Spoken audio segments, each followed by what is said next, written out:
judge, I said to alright. Hey, gotta get it, gotta get it, gotta get it, gotta get it, gotta get it, gotta get it. Hey, hey, gotta get it, gotta get it, gotta get it, gotta get it, gotta get it, gotta get it.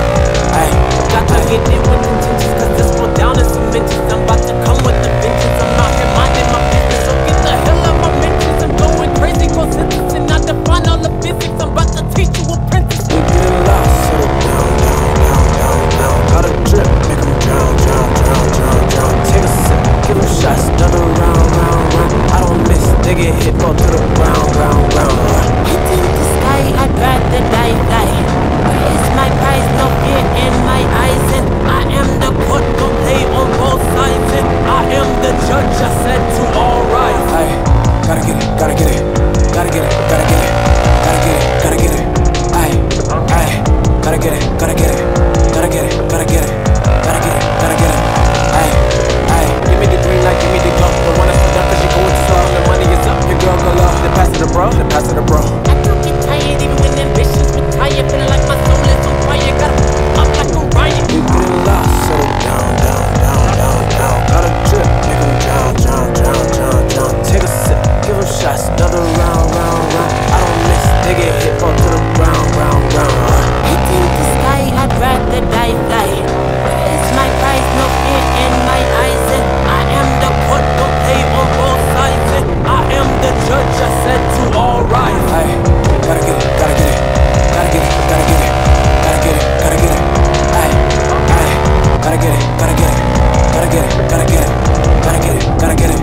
Hey, gotta get it with intentions, cause this go down in some mentions. I'm about to come with the vengeance. I'm out here minding my business, so get the hell out my mentions. I'm going crazy, go sentencing, I define all the physics. I'm about to teach you apprentice. We get lost, settle down, down, down, down, down. Gotta drip, make them drown, drown, drown, drown, drown. Take a sip, give them shots, another round, round, round. I don't miss, they get hit, fall to the ground, ground, ground. hitting the sky, I'd rather die, fly. Where is my prize? No fear in my eyes, and I am the court, don't play on both sides, and I am the judge, I said to alright. Hey, gotta get it, gotta get it, gotta get it, gotta get it, gotta get it, gotta get it.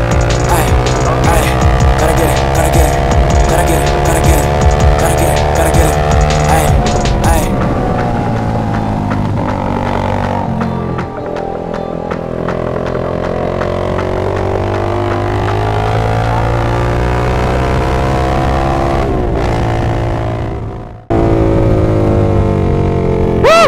Hindi nun. Solid bike. Teka lang. Medyo naano tayo dun napagod. Gawa na nilalagdat pa rin kasi tayo hanggang ngayon. But anyway guys, Downship Vinci here. Ngayon pa rin tayo mag-i-intro. So yun, naglaro-laro lang tayo. Cornering lang tayo dito sa turn natin. And gusto ko lang din gumawa ng vlog regarding with my CF Moto 300 SR. Kasi papansin ko sa channel ko para hindi na ako nakakapag-upload ng mga vlogs ko with this bike. May gusto lang din ako sabihin sa inyo regarding sa motorcycle ko na to. Para 3 buwan na yung last vlog ko with this bike. Ngayon nga pala is February 2 kung tutusin. Meron tayong to upload na vlog with this bike. At the same time, ito rin para kahit paano ma-feature naman ulit natin to sa ating channel. Pero ganoon pa man, may gusto lang din akong mag-usapan with this bike. So mapapark lang ako, maghanap lang ako na pwedeng mabilan na may inom. Kasi medyo may namalat din ako dahil sa lagnat ko. So yun, papahinga lang ako sandali. And then kwento ko sa inyo ano yung sinasabi ko gusto ko i-vlog with this motorcycle. Moments later. Yeah, may gusto lang akong pag-usapan regarding with my CF Moto 300 SR. Kung matagal na kayo sa channel ko, matik, alam nyo na kung ano ibig sabihin na ito. Kung hindi pa, well, eto, kung natatandaan nyo, way back September 2023, nag-upload ako ng video na kung saan binibenta ko na ang aking MT-03. As of this date, hindi ko pa siya nabibenta. Pinupost-post ko lagi yun sa social medias ko. Parang buwan-buwan. Hanggang sana pagkamap ako na baka kaya walang bumibili dahil yun nga, hindi siya expressway. At the same time, dito kasi sa Metro Manila, malaking factor na expressway illegal bikes. Teka lang, mag-ordering lang ako.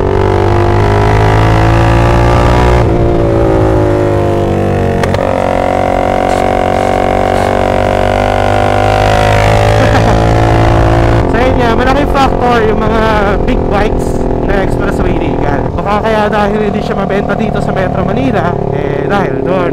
Ganun pa man, I've decided na iuwi ng Bicol ang aking Yamaha MT-03 at doon itry ibenta. Kasi possible kapag na-upload tong vlog na to is nasa Bicol na ako at gamit-gamit ko yung Yamaha MT-03 ko. Hindi ko sure kung pag na-upload na tong vlog na to is available pa or sold na, ganyan. Pero still, yun ang plano ko. 2 weeks akong mag-i-stay sa Bicol, and within that 2 weeks itatry kong ibenta doon yung aking Yamaha MT-03. Pero kung hindi siya mabenta doon sa Bicol, at the same time nakabalik na ako dito sa Cavite at gamit-gamit ko pa rin ang aking Yamaha MT-03, ang mangyayari, for the meantime, ikikip ko na lang yung bike na yon. And at the same time, eto na ang ibibenta ko, etong aking CF Moto 300 SR. Teka lang, hanap lang ako na pwede kong pagsaritain or place na parang pwede ako mag-park, kasi sa totoo lang naiingayan ako sa muffler ko ngayon. Nakakasagabal itong pagsasalita ko sa ingay ng motor ko. Yan.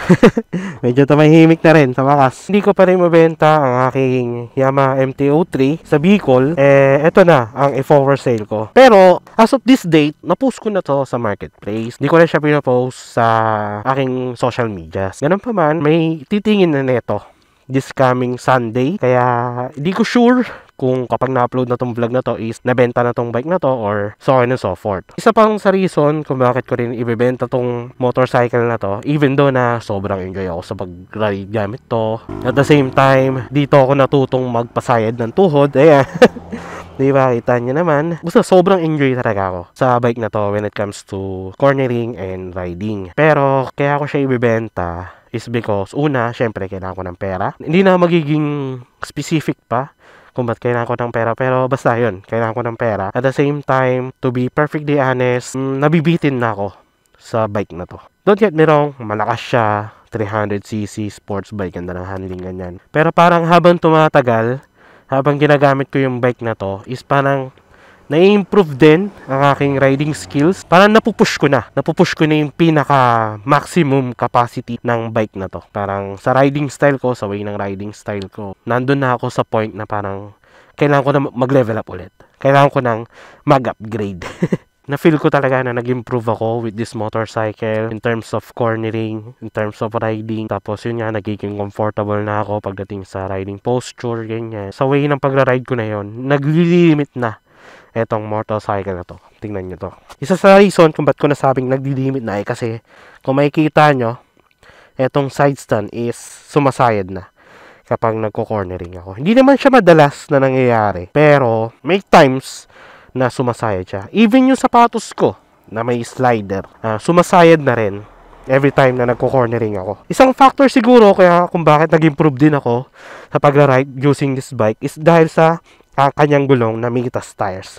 Kasi sobrang kapit talaga ng gulong na to, grabe. Hindi enough yung sinasabi ko na sobrang kapit or mas maganda talaga matry nyo. Napakakapit. Kakaroon ako ng confidence. Tapos sumabay pa yung magandang handling nitong CF Moto 300 SR. So with that being said, ayan yung reason kung bakit ibibenta ko yung motorcycle na to. Kailangan ko na rin mag-upgrade. Tutusin, limit na ako sa motorcycle na to. Hindi ko sure kapag na-upload tong vlog na to, available pa rin itong aking CF Moto 300 SR. Pero kung hindi pa nabibili, at the same time, available pa rin ang bike na to. So, bigyan ko na lang din kayo ng quick specifications regarding with this motorcycle. So, ayan, makikita nyo. CF Moto 300 SR. Naka-rear set na pala to. Na Koda skin yata yan. Yan, laking improvement sa handling tsaka sa pagko-cornering. Kasi kung stock pegs lang yan, mas lalo ako maglilimit sa bike na to. Pero buti na lang din, naka-rear set na. Tapos, full system exhaust, stainless. And then, naka-Austin Racing Tagalog. na exhaust muffler. Tagalog kasi, yan yung mga nabibili sa China kung tutuusin. Ayan, naka-Mitas tires ng sobrang kapit. 140/70, 110/70. Medyo madumi lang yung bike, pero pag nalinisan naman yan, is magmumukhang bago. Pero yun, dito naman tayo sa harapan. Naka Ninja King na side mirror na kung tutuusin, dagdag forma rin sa bike. Tapos, naka smoke windshield. Ayan, binalik ko ulit sa stock na clutch lever and stock na brake master. Ano pa ba? Ano pa bang mga accessories na itong bike na to? Parang wala na eh. 11,000 kilometers na. Nasa ilan na ba siya? Ayun. 11,401 kilometer as of this date. So, ginagamit ko lang naman to talaga sa weekends. Yan. Weekend bike lang. Cornering, ganyan. So, sa issue siguro, yes, signs of usage. Like, katulad ng mga bolts na may kalawang. Katulad nito. Ayan, sa side mirror. Tapos, yun nga, medyo madumi. Scratches, wala masyado. Pero ito, may isa dito eh. Ayan. Di ko alam kung ano nangyari dyan. Siguro, parang sumabit sa ibang motor. Kasi ang first owner nito is taga-kasa ng CF Moto mismo dyan sa Caloocan. Kaya kung kailangan nyo ng papers, kailangan nyo makausap yung first owner, eh yun, pwede nyo siyang kontakin kung sakali. Then yun, kasama rin pala stock na pegs tsaka stock muffler para sa mga gustong bumalik sa stock bike. Registered nga pala to hanggang 2025. Yes, 2025 pa ang kanyang rehistro. Yan ang aking CF Moto 300 SR na kung hanggang ngayon is available pa. Abangan nyo na lang din sa aking Facebook page kung nasold ko na to or kung available pa itong motorcycle na to. Yun nga, kung sakali may interested kayo, message nyo ako sa aking Facebook page. Yun lang naman ang gusto kong pag-usapan sa inyo. Like I've said, solid bike. Ang sarap ipang cornering, ang sarap gamitin. With this bike, nag-improve ako to the point na naglilimit na itong motorcycle based sa aking riding style. So yun guys, I hope naintindihan nyo ako kung bakit ko siya binibenta. I think, mas maintindihan nyo ako kung nanggaling na rin kayo sa pinanggagalingan ko na may isa kayong motorcycle na sobrang enjoy nyo gamitin pero parang kulang na. Parang ganon. Siguro mas maintindihan nyo ako kapag na-experience na rin yan. Pero ganun pa man, I guess dito ko na lang siguro tatapusin ang vlog. Maraming salamat sa pagnood, sa pag-like, sa pag-share. Maraming salamat sa pag-comment. Papahinga na ako sa dire and then maglalaro-laro ulit ako. Kaya habang hindi pa nabibenta, susulitin ko na. YOLO drill! Ride safe! Thumbs up na lang kasi madumi ko ko. Peeps out! Kung sakali mabenta si Siri, I'm gonna miss this bike. Really gonna miss this bike. Pero sana mag-evolve siya. Something mas powerful and syempre sports bike pa rin.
Sorry. Pahinga muna.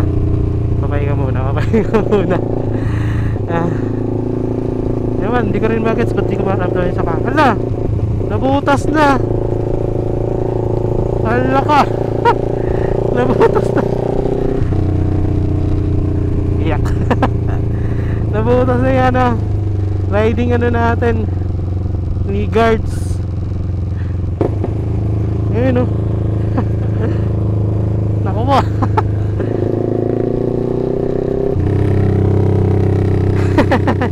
Give me the green light, give me the go. Don't wanna slow down cause you're going too slow. When the money is up, your girl go low. Then pass it to bro, then pass it to bro. I don't get tired even when ambitions retire. Feeling like my soul is on fire. Gotta up like a riot. You're getting lost, settle down, down, down, down, down. Got a drip, make them drown, drown, drown, drown, drown. Take a sip, give them shots, another round, round, round.